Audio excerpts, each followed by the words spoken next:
Like the rest of the country, the Seneca Nation of Indians has had to deal with both the health and economic impacts of COVID-19.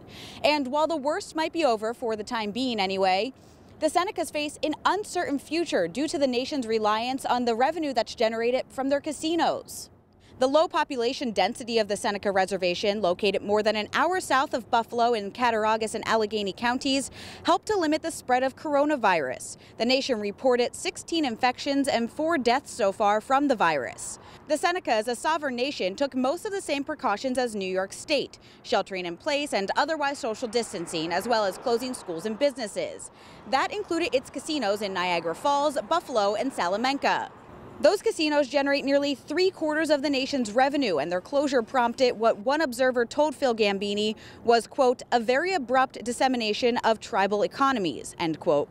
Due to the loss of revenue, tribal leaders were prompted to reduce the monthly payments provided to Seneca citizens from about $700 to $500.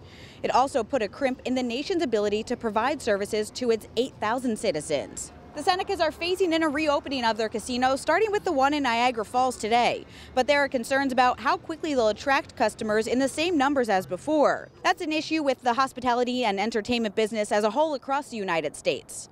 Now, taxpayers have a stake in this matter, as well as the Seneca share a portion of their revenue with Niagara Falls, Buffalo, and Salamanca, as well as New York State.